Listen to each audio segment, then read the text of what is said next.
Well, after opening this brewery for nearly 18 months and being asked by lots of people about when we're going to start a YouTube channel, here it is.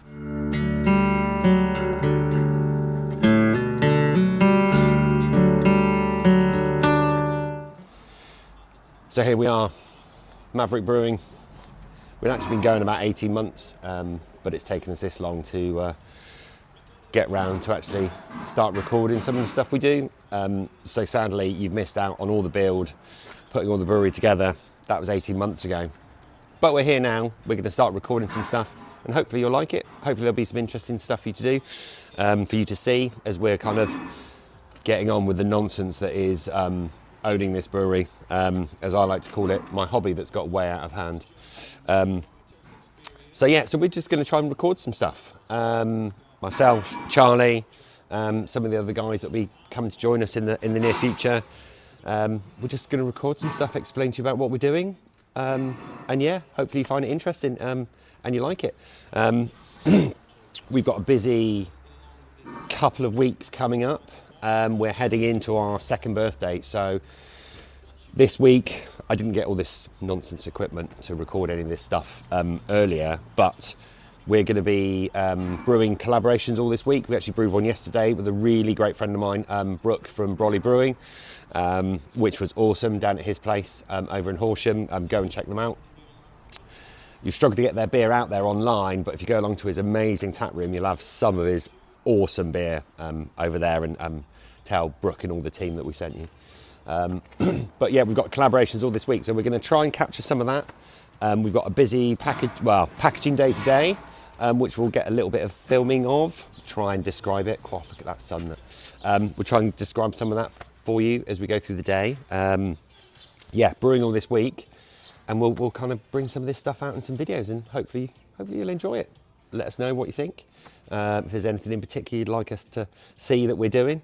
But in the meantime, I'll give you a little show round the brewery, maybe, just kind of familiarise yourself with the setup we've got, and then we'll kind of go from there.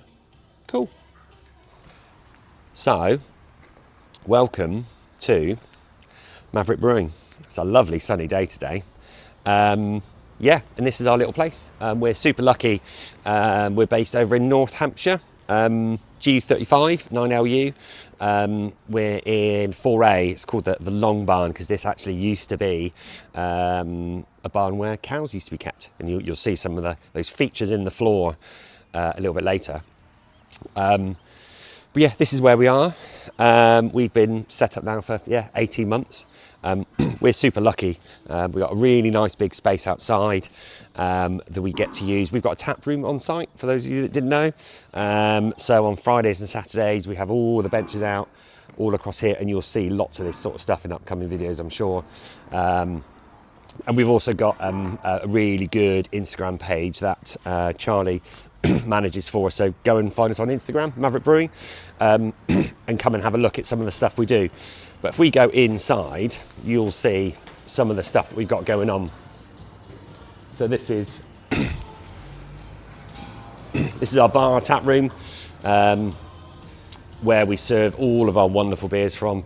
We've got an all right selection of cans available on our web shop right now. Actually, if you're interested, we've got a lot more coming very soon as well.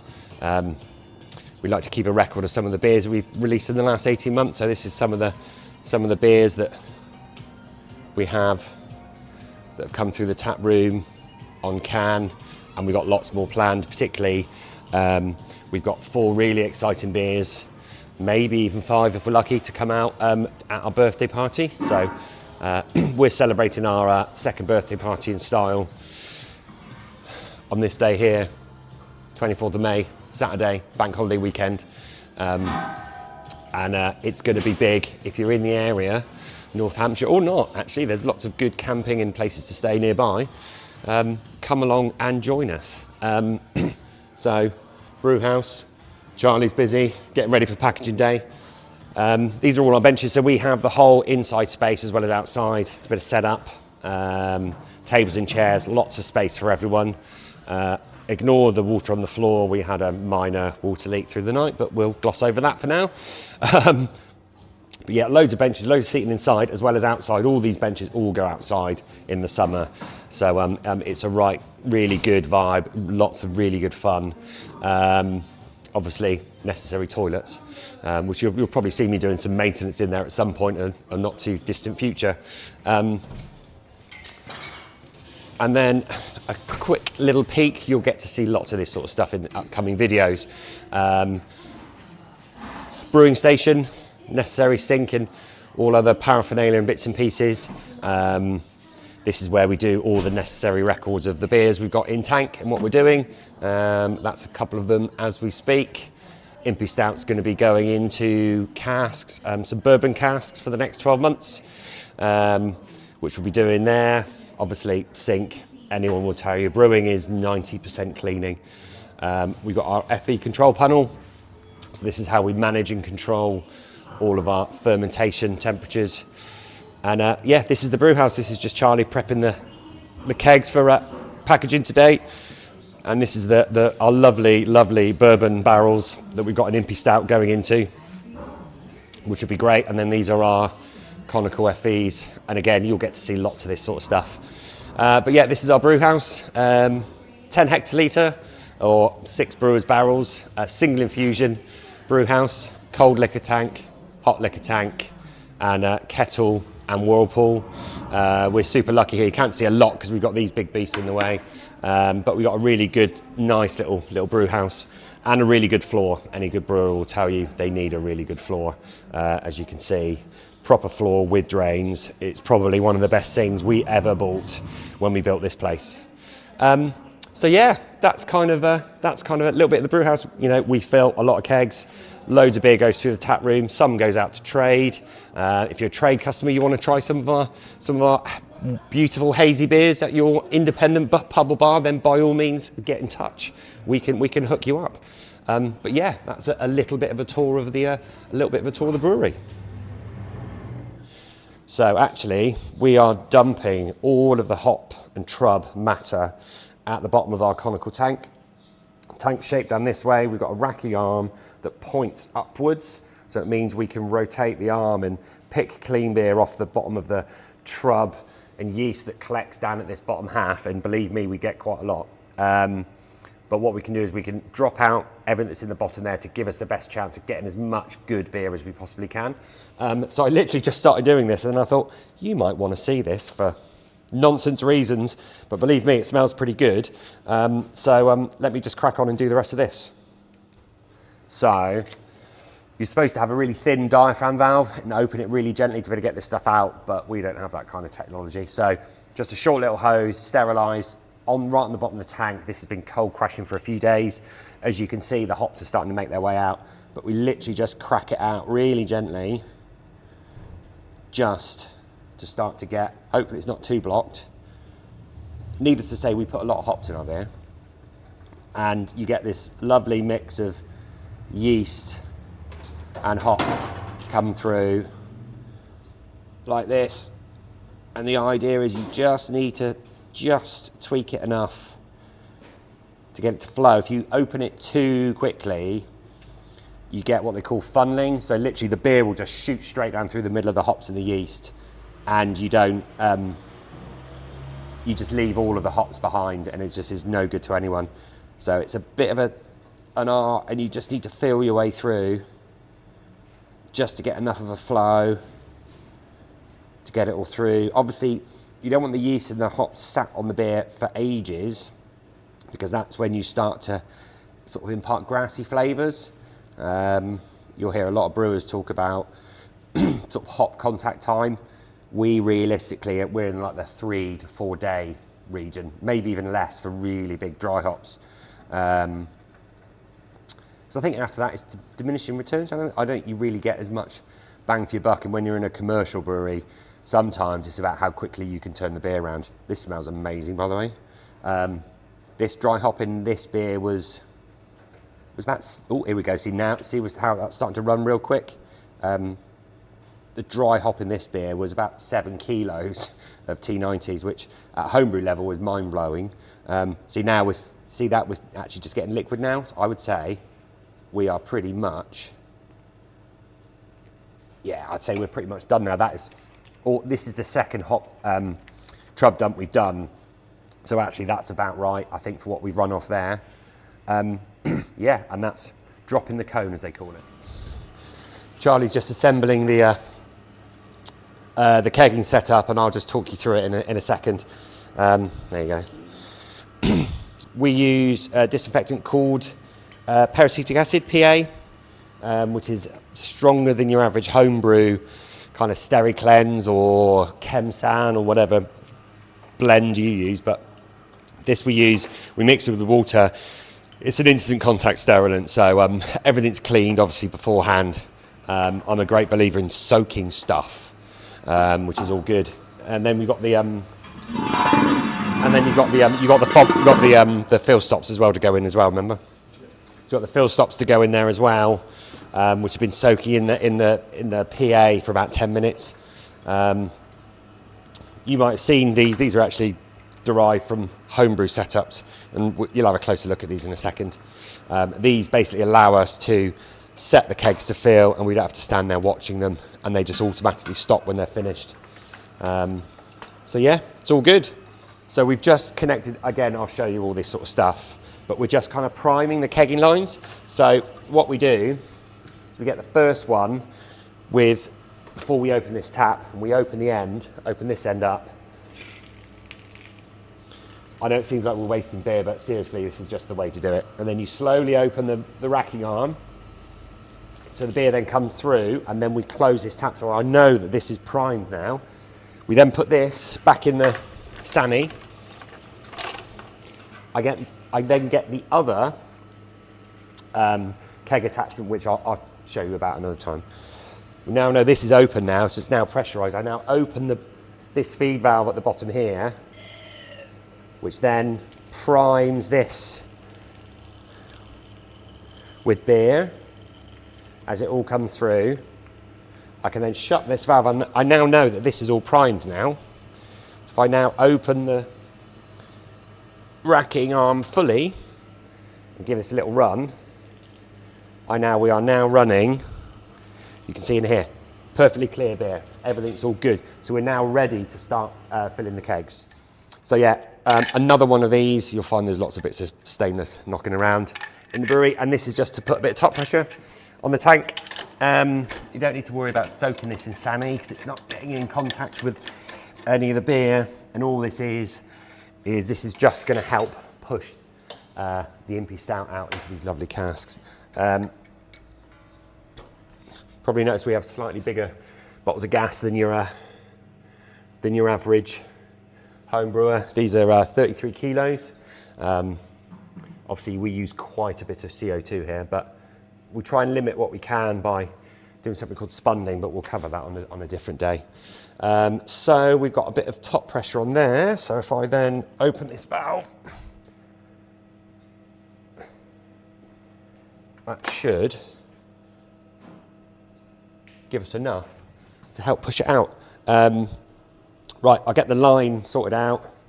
Get these casks actually, or casks are called.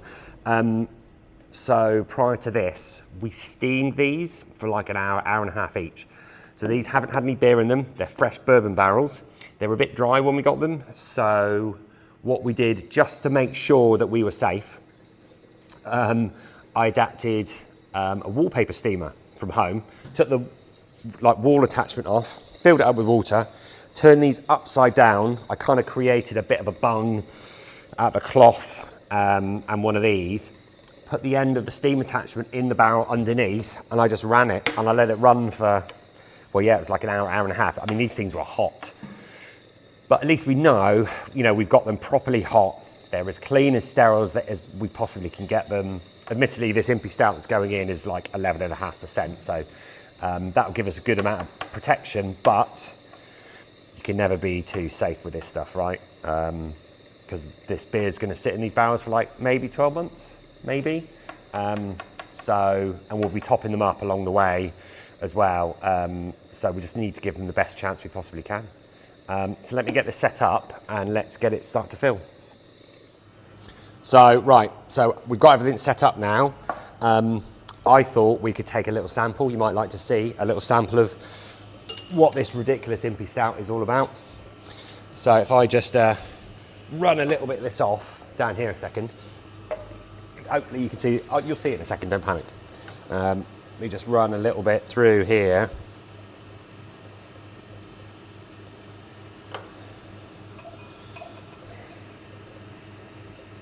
I'm like, dump that into the PA. But that is, gas is a little bit high. Got a lot of top pressure on this as well, so it will look a little bit foamy, but it's not really. But this is 11.5% Impy Stout. Hopefully you can see that, but it just coats the glass. And this is going to go into these Heaven Hills bourbon barrels. So here we go, going into the barrel.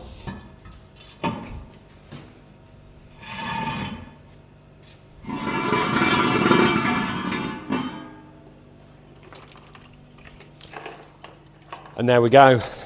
I'll be honest with you, I've got no idea how long this is going to take. It will take as long as it takes, but it's running in there quite nicely. Yeah, fill the first barrel. Welcome to a packaging day.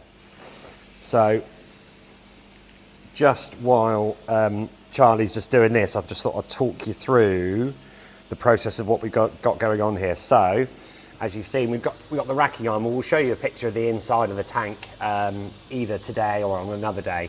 But we're coming out the tank, down the hoses. We've got a nice little T-split here, so we can fill 2 kegs at once, which speeds things up no end. So what we've got here is, this is a standard S-type coupler that we've modified. So we've modified it so we can push beer in and down into the spear. And then we've got what we call like a fob stop on the gas out. So what this means is that as we're putting beer down into the bottom of the keg, it's coming into the spear, it's filling up, and then it's pushing the gas out as it fills. So this is what you call like counter pressure filling. So the beer gets no contact with oxygen at all whatsoever. And then as it fills up and as it comes out, there's a little ball in here, and the ball lifts up and blocks it, so that then the keg is full when it's done. And doing this means we can fill 2 kegs at once, and you don't have to stand here watching it. You can just set it going and away you go. So all Charlie's doing at the moment is he's just bleeding some of the gas off the kegs. We find that our kegs that come from Kegstar, they're a little bit too gassed higher pressure than we carbonate in our tanks. So I'll show you the chart later. So this is the CO2, we've got carbonation stone in here, which again, I can show you on a different day. We set the regulator, so the counter pressure relative to the temperature of the beer in the tank. And we can talk about solubility of CO2 in liquids at different temperatures on a different occasion. But essentially, we carbonate the beer, usually takes 24 hours. This pressure here that's going into the tank, these kegs usually come at a higher pressure. Maybe a bar where they've been cleaned and sterilised and pressure filled. If we didn't degas these a bit, we connect these kegs up, and this would immediately push CO2 back up into the tank and then disturb any hop and trub, and then we're in a whole world of hurt that we can't probably package beer for another 24 hours until whatever's been disturbed in there comes back down the cone and settles below the racking arm. So it's kind of a bit of a necessary feature. And obviously we get all these kegs out ready. We give each cap a quick spray with Sani as well, just to make sure. And then as Charlie's filling them, he's putting the kegs in the collars and the caps back on. And then we've got a special bit of software, which again, we can show you on a different day, that we use to record all of this nonsense. And yeah, that is kegging, rinse and repeat. And the Impy Stout is going into the barrels quite nicely. Yeah. So as I was just saying before, I was rudely interrupted by my new camera equipment. That's going to take a bit of getting used to, so I do apologise. Some of this auto moving around to get a little bit seasick, so we'll work on improving that. So yeah, it's about 24 degrees in the brewery at the moment at 6:30. Tanks are still filling up, so we're just kind of having a beer to round off the day while they're doing that. Put the chiller on the cold liquor tank as well, because it's going to be a hot one tomorrow, so I think groundwater only is not really going to help. So we're going to have a little little look around the brewery if you want, see what we've been doing and see where things are at. Common question that comes up, people always ask, what is this orange stuff? Did I put it there? Why is it orange? I didn't put it there. I've got nothing to do with it. I don't know why it's there. Whether it was some kind of weird form of spray insulation, I genuinely don't know. But it's there and it's orange. And ironically, some of our brand colours is orange as well, so it just kind of goes with it. But I've got no idea why it's there. So yeah, I've just answered the question for you. Anyway, if I try and pick you up, you should be able to come with, oh, hang on, oh, hello.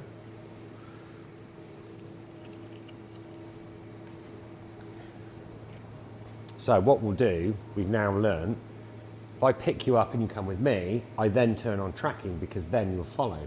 So if you want to come with me, like this, then we can walk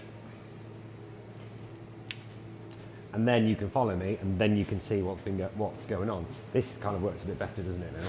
I understand. Get to learn all these new fangled things. But anyway, so yeah, so you can see, look, so all the tanks have been cleaned. They've all been CIP'd, washed down, stripped, cleaned, put back together. Brew house, that's been CIP'd as well because we had extra hot water, so I thought, why not get that done now? That's been CIP'd, so that's all now ready for tomorrow as well. So should be straight into that on brew day tomorrow. Augers out and hydrator. We'll have a chat about the auger and the hydrator actually on a different day because this thing was a bit of a game changer, and we'll cover that on a different day. But amazing thing. Hot and cold liquor tank, like I say, they're topping up at the moment. Put the chiller on because groundwater temp's just not going to do it tomorrow, so we need some cold water. And hot liquor tank, strike water set 81.5 degrees. We're mashing in at 67 tomorrow, so strike water temperature is quite high, you might say, but we find we lose quite a bit through the hydrator, and we'll talk about that on a different day. But that roughly about works for the losses to be able to get the mashing temperature we need. Again, that's something we can talk about on a different day. But yeah, so all that's done. But yeah, all the floors are nice and spickety span, which is the way we like it. You've seen all of this stuff, but yeah, there you go. So that's kind of yeah, that's kind of our epic packaging day done. Hope you like the video. Anything else you'd like to see, any other ideas, stuff like that, just let us know. Leave us a nice comment down below, and hopefully see you at Maverick soon. Cheers.